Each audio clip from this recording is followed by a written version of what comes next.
So one of the questions that I often get asked in response to my work advocating for dismantling industrial civilization, shutting down the entire global industrial economy, people ask, what comes next? What's the future look like? And it's a great question.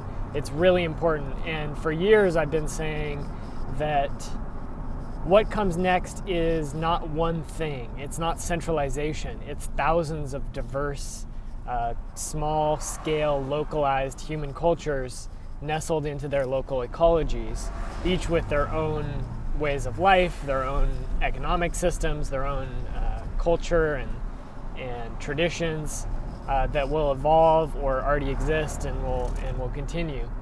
So this model is really shares a lot of similarities with democratic confederalism and the municipalist movement.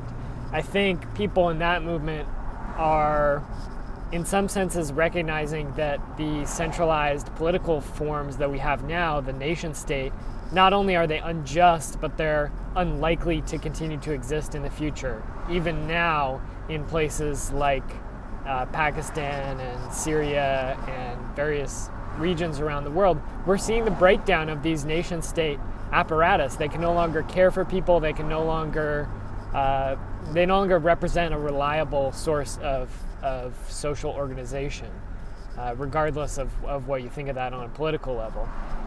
And that's increasingly the case here in the U.S. as well. There are many locations, especially the poorest communities, have never been able to rely on the government.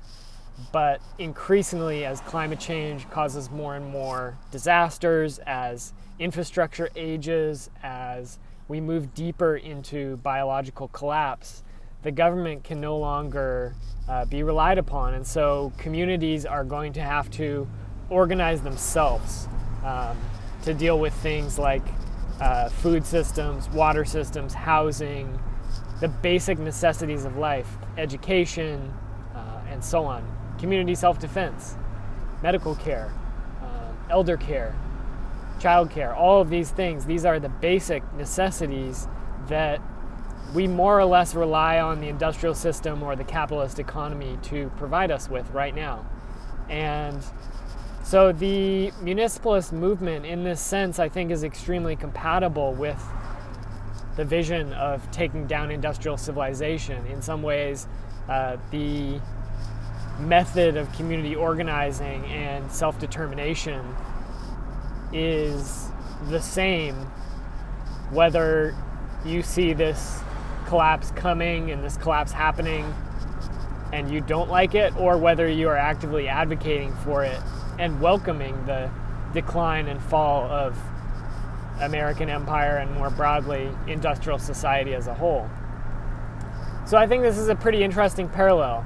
And to me, it points to some of the most important work that above-ground organizers can be doing right now, which I think is organizing these alternative economic systems. Communists have long talked about, all kinds of organizers really have long talked about, dual power and building up these alternative institutions so that in moments of crisis, when capitalism or the state starts to crumble or flounder, is no longer able to respond appropriately, we have institutions in place already, organized with a base already established, that can then grow and take advantage of these situations to gain greater legitimacy and both subvert the state and replace it, subvert the dominant economic system, subvert capitalism, and replace it at the same time.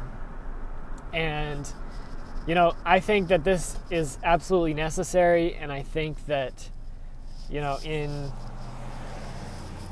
this is something that a lot of people struggle with, and something that I've struggled with as well, is so many of those sorts of efforts are really inherently apolitical. Like if you look at a lot of the food movements, the local food movements and so on, these things aren't explicitly linked to revolutionary politics and to anti-industrial struggle. And, I think that may be the way it is and the way it has to be. I think we need to organize in collectives. We need to work together with the people we have around us on these issues. These are, of necessity, sort of hyper-localized organizing projects.